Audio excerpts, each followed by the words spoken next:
A loud honk sounded as the car in front of me came to a sudden stop. Something had dashed across the road, something large. I slammed my foot down on the brakes and prayed the icy road wouldn't allow yet another fender bender. It was hard to make out any shapes through the thick veil of the blizzard's harrowing symphony, but I could tell that whatever had crossed the highway had done so with speed and precision. Maybe a moose, I thought to myself, paying no further mind to the matter. I reclined into my seat and turned up the volume on the radio. Frank Sinatra's "I've Got You Under My Skin" filled the cozy insides of my SUV, and I felt my heart rate steadily stabilize. It had been several hours since I left my hometown, and now I was surrounded by an endless expanse of white as far as the eye could see. There should have been a forest on either side of the highway, but with the severely deteriorating weather conditions, it was impossible to make out anything farther than 6 feet away. As I tapped my fingers on the steering wheel in perfect synchronization with the song, I grew more and more impatient. We had stood still for at least 5 minutes now. Surely there couldn't be this much traffic all the way out here. The song was nearly over and we still hadn't moved. Behind me I could hear a chorus of aggressive honking. There were at least 6 cars behind me, and as far as I could tell, probably 6 in front as well. Their headlights were the only indicator of their existence, as the snow had turned everything else invisible. Then a grisly thought spread like wildfire throughout the crevices of my mind. Had there been an accident? I sat up in my seat and made an attempt to somehow peek above the top of the car ahead of me. It was futile.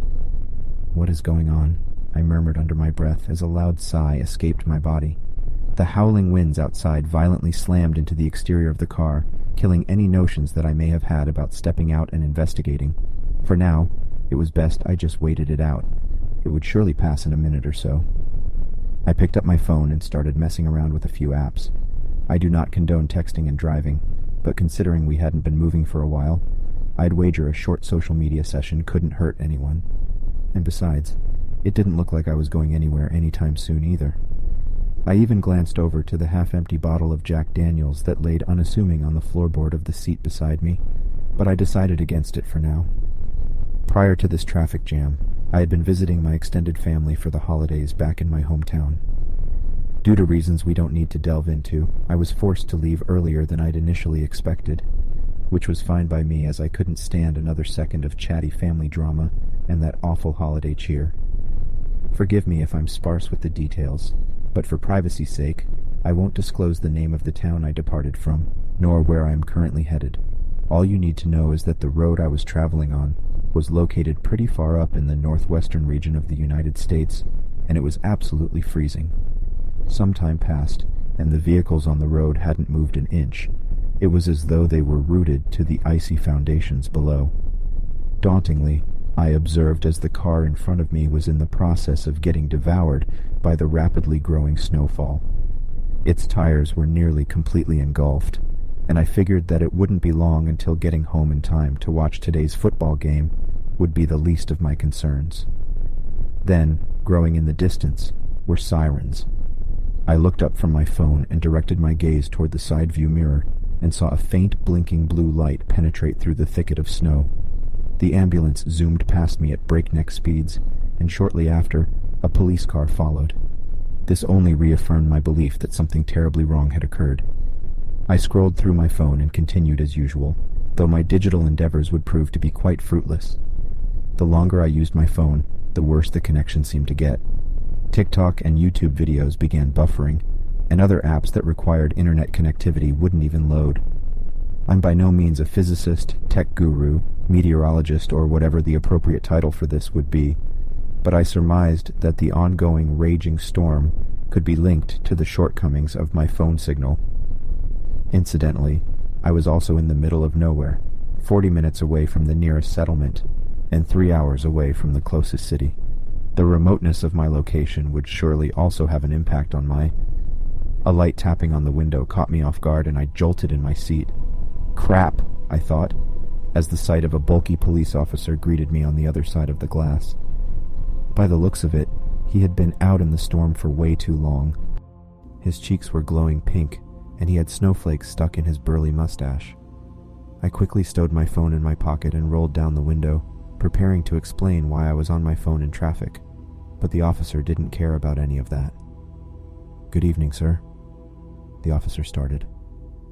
"There has been an incident further up the road. Right now we're trying to... Could you turn that down?" He gestured toward the radio. Sorry, officer, of course," I replied, dialing the scroll wheel of the volume button all the way down. "As I was saying, we're trying to evacuate this, whole area. Once I've gotten to the final car at the end behind you there, and I've gotten him to start backing up, I want you to follow him immediately." "You want me to drive in reverse?" I questioned. A quizzical grimace stretched across my face. "Road's too narrow. Right now, I don't see any other option. Unless you want to try turning around and risk ending up in one of these ditches here," the officer said with a slight smirk. But before I had the chance to say anything else, a thundering bang sounded a couple of yards in front of us. The winds carried the sound with ear-splitting accuracy. The officer reacted immediately, hovering his hand above the pistol in his holster. He took a few steps back and tried signaling in on his shoulder-mounted radio. Another bang echoed through the harsh wind, followed by another, then another. The sounds were unmistakable. They were gunshots. He drew his pistol and rushed toward the source of the sounds. I watched as he slowly faded from view. A void of white had swallowed him whole. I stared in shock for a couple of minutes, expecting the officer to return any moment, but he never came. A small mass of snow had started accumulating inside my car, so I quickly rolled up the window. I could hear another set of muffled gunshots joining the already dominant ones. It sounded like they were completely emptying their magazines into whoever or whatever. Then, in perfect unity, the sound stopped. The silence weighed heavy as I sat in anticipation. My mind was flustered with thoughts and ideas, but the prevalent feeling that occupied my body was a creeping sensation of dread. Just what the hell was going on? I anxiously tapped my fingers on the steering wheel. In a moment of weakness, I once again looked over to the liquor bottle on the floor. I hadn't gone this long without a drink in years. One sip wouldn't hurt, right? Just to calm my nerves. If I was discreet enough, the officers would have no way of knowing. Just as I leaned over to the passenger side to pick the bottle up, my vehicle violently trembled. Something powerful had slammed into my car. I cursed loudly and rose back up, abandoning the bottle.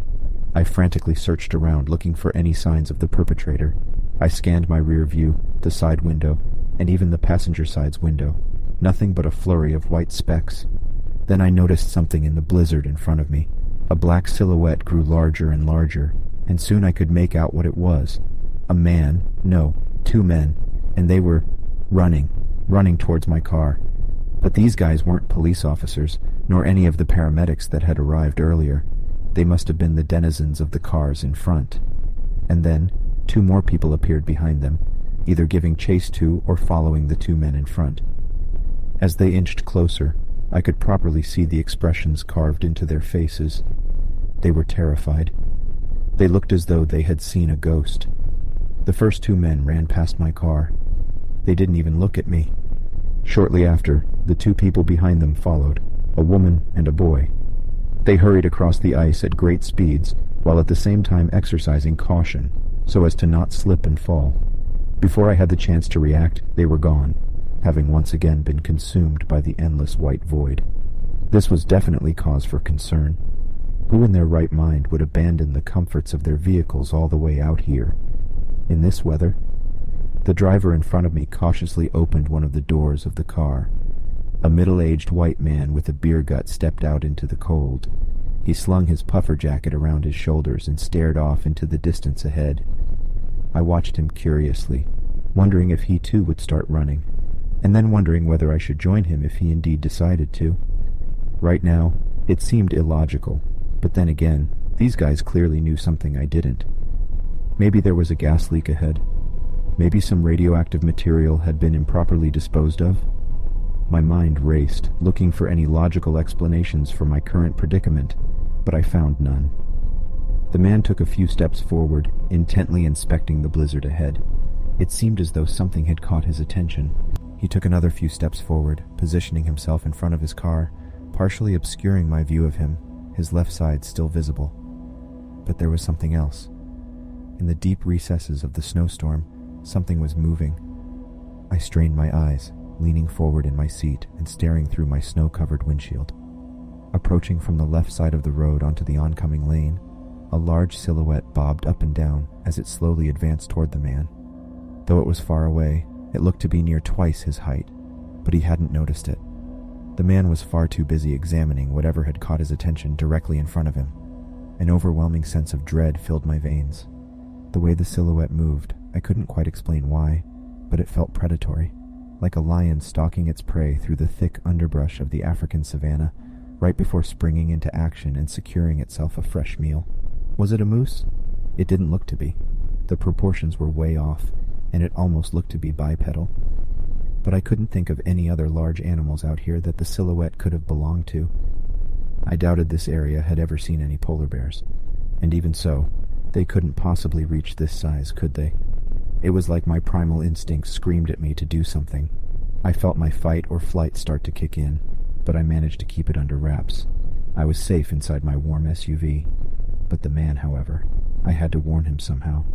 If I honked my horn, whatever was stalking him might have leaped into action right away. It was too risky. Before I could think of anything, the man screamed in terror.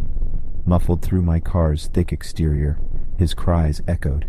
I focused ahead of me, trying to get a glimpse of what had riled him up so badly. He turned around in an attempt to flee. He had almost made it back to the driver's side door of his car when he planted his face into the cold, hard ground. He must have slipped. The predatory silhouette to his left was nowhere to be seen now. For a brief moment, I locked eyes with the man. A familiar look of excruciating fear contoured across his face. He dug his long and unkempt nails into the snow, slowly crawling forwards. And then he screamed yet again, but this time not out of fear, but in pain. Violently, he was dragged back.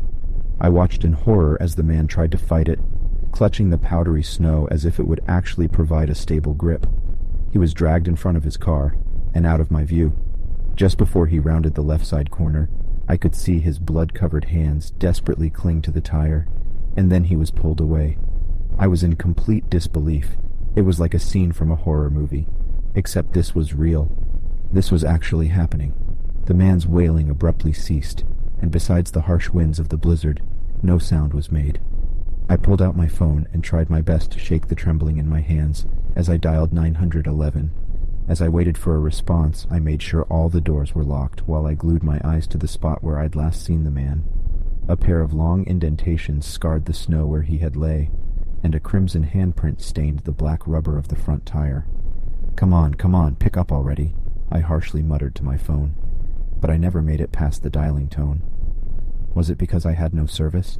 I've heard that many emergency lines still operate in spite of a poor phone signal, but right now I was inclined to believe the contrary. I eventually gave up and put my phone down. I shrunk down into my seat, making myself as small as I could. I couldn't possibly tell you how long I sat there, waiting like that. The concept of time felt irrelevant at that moment. In my reclined position, I still retained a decent line of sight to the outside world. There were no signs of movement, just an empty white canvas. I could hear no discernible sounds either. I watched, in what felt like slow motion, as each individually unique flake of snow landed, and then proceeded to melt onto the glass. The windshield wipers fought the blizzard vigorously, brushing aside everything the malevolent storm had to offer. Then suddenly, with a squelched thud, something heavy crashed down on the window, and the wipers were now smearing a viscous red liquid back and forth across the windshield. A nearly indescribable sense of paralyzing horror drilled into my very soul as I realized what I was looking at. I immediately recognized the sorrowed eyes and contorted expression of pain that draped across the poor man's face. Glistening red blood had completely dyed his hair, and the man's skin was full of lacerations and tears. But the true horror of this scene lay not with the frightful sight that greeted me no more than 12 inches away, separated only by a cracked glass screen. No, the true horror presented itself after I finally mustered up the courage to ponder the question that I'm not even sure I wanted the answer to. Where was the rest of him? Upon the revelation that I was gazing at a freshly decapitated human head, I was compelled to scream uncontrollably at the top of my lungs, and so I did. I couldn't help it. I felt nauseous and on the verge of vomiting. It took all my strength to gather any fragment of composure that had not yet left my body, and I quickly sat up in my seat, frantically scanning my surroundings. Still, I saw nothing except a heavy downpour of snow. I tried to calm down, as I knew that panicking would only worsen whatever situation was at hand. I steadied my breathing and sat still, slowly counting down from 10. However, the grotesque sight that greeted me whenever I looked through the windshield didn't exactly help, so I closed my eyes and continued counting, focusing on controlling my breathing. Inhale, exhale, inhale, exhale. But even as I closed my eyes, I still saw his face. The gruesome image had burned itself deep into my mind, and I felt anxious at the thought that I may never sleep peacefully again. In my distracted haze, I failed to notice that something foreign had filled the air, something ominous. It was a deep sound, barely audible, a stark contrast to the roaring winds outside. It was the kind of sound you feel rather than hear, if that makes sense. It was deep and bellowing, and I swear I could feel my chest faintly vibrate, like when you're at a concert or nightclub with a really loud bass. Carefully, I rolled down my window a quarter of the way in order to better hear the curious noise. It was much clearer now, and the best way to describe it would be to call it a sort of low-pitched rumble. Its tone fluctuated ever so slightly, as if in synchronization with short, rapid breaths. It would be a rather powerful display of vocal cords if the sound was of organic origin. I tried my best to pinpoint the direction from which the sound emanated, but I found the task to be near impossible. It may have been the wind distorting and dislocating the sound, but it sounded like it originated from every direction. I didn't know what to do. Obviously, I didn't want to exit the car and make a run for it like the previous motorists before me, but I felt that staying inside the car would only render me a sitting duck. I had no weapons to protect myself either, not even a pocket knife in the glove compartment. The only thing I had was an old Zippo lighter, which I doubted would do any real damage in a fight. The deep rumbling subsided and was instead replaced by a hooting sound, reminiscent of that of an owl, only much deeper, like if someone blew air into a hollow tree trunk. But the sound was easy to pinpoint, and I could discern that it was coming from behind the car in front of me, where I had last seen the man before his untimely demise. I fixed my gaze toward the source of the sound, expecting to see its owner peeking around the edges of the vehicle at any moment, when I suddenly heard another, identical set of deep hooting coming from my left side. I wondered how the animal, or creature, or whatever it was that made those sounds, had somehow managed to sneak past my line of sight and position itself to my left without me noticing. But my wondering was cut short when the original set of hoots in front once again started bellowing through the winter air, as if in response to the other ones. And to my utter dismay, I slowly began to realize that whatever was making those sounds, whatever had killed that man, was not alone out here. And that's when I first saw it.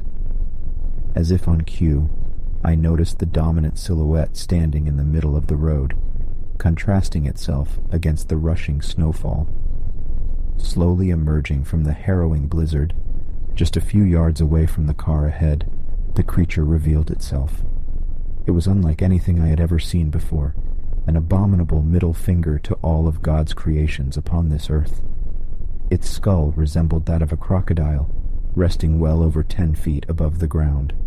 It also had a large crest fixated right over its eyes, reminiscent of the horns of a bull. Its razor-sharp teeth were stained red, and blood dripped down from its maw and onto the snow-covered asphalt. The entire creature was covered in dense white fur, like that of a polar bear. No wonder I hadn't spotted it until now. It was perfectly camouflaged among the powdery white snow.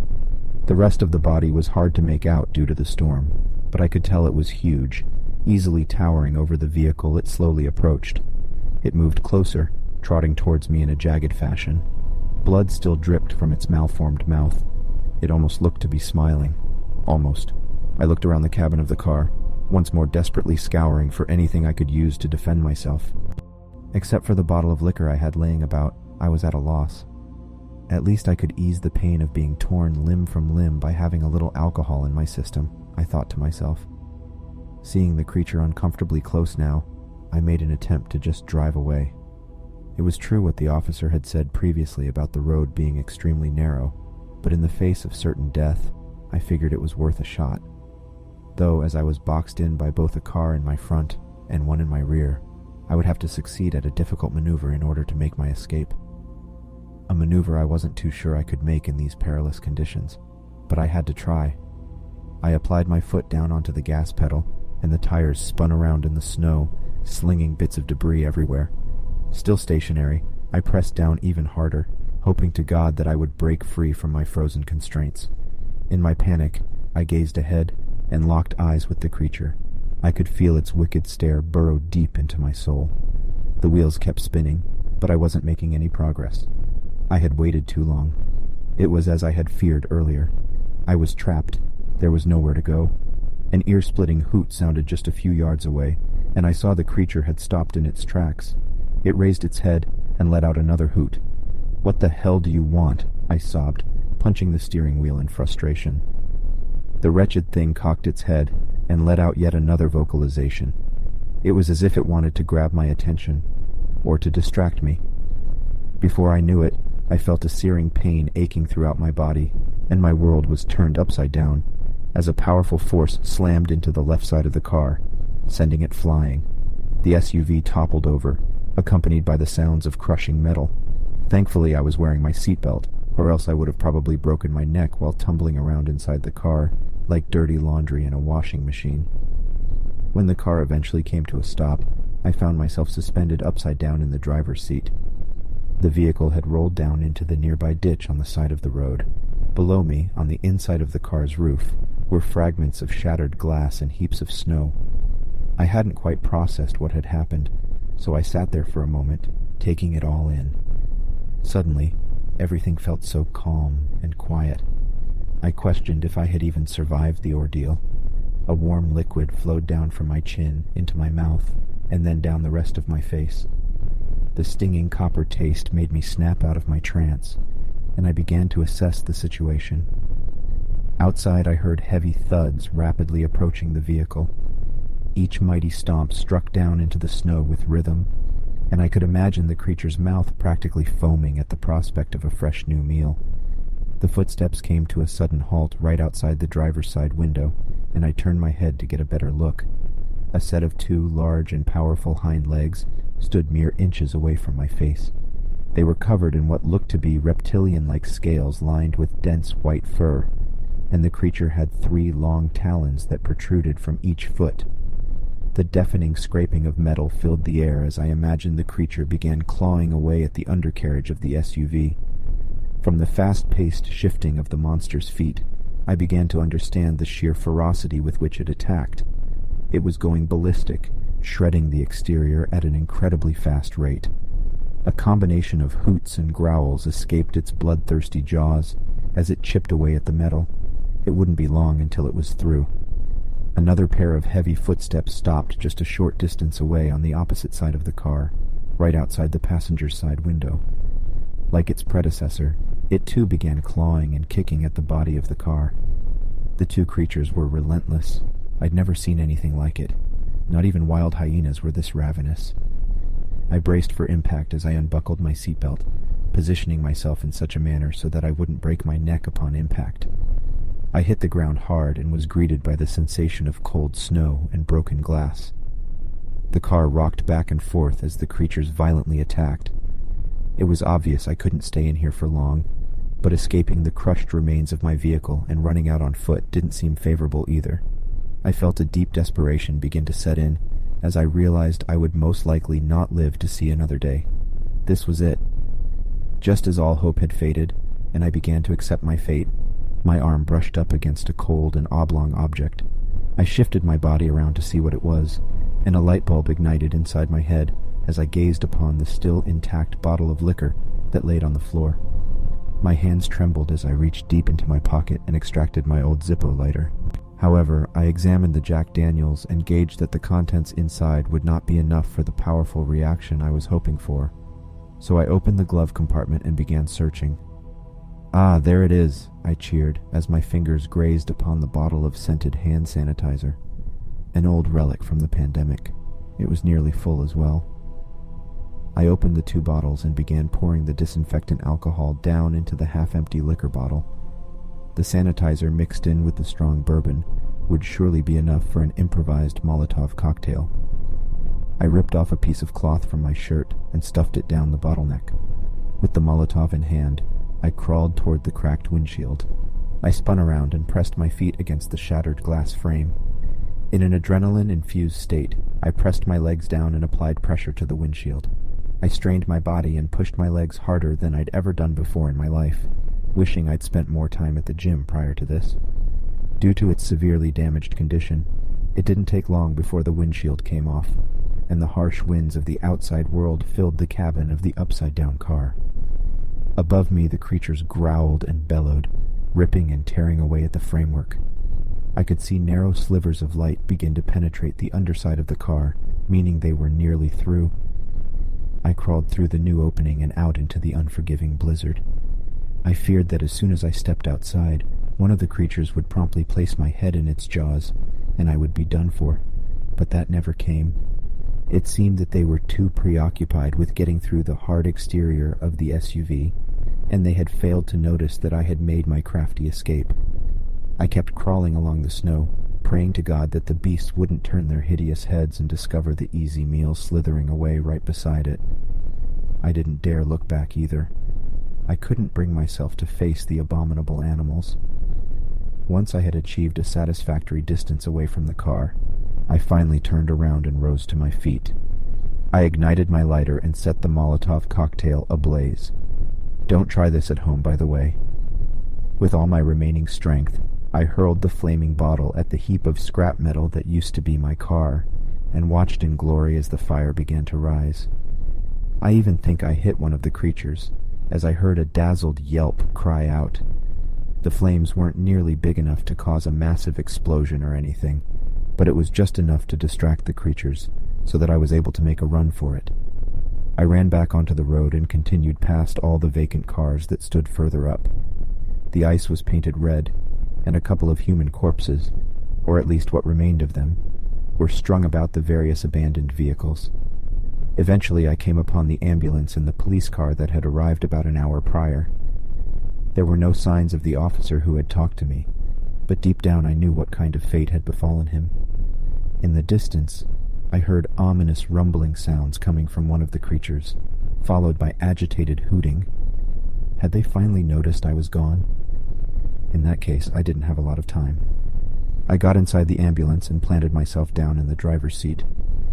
A frozen and severed human hand was attached to the steering wheel. I gagged as I ripped it off and tossed it out the open window. The creature's shrill cries echoed through the snowstorm, and it sounded like they were coming closer. Desperately, I turned the ambulance's ignition, and to my delight, it started up without a hitch. I kicked my foot down on the gas pedal and floored it out of there. Luckily for me, ambulances in this part of the United States come well equipped to handle hazardous terrain and snow-covered roads. As I drove, I intently watched the rearview mirror, hoping I would get a last glimpse of one of the monsters. But the only things I saw were whirling snowflakes, dancing effortlessly along the icy winds that carried them.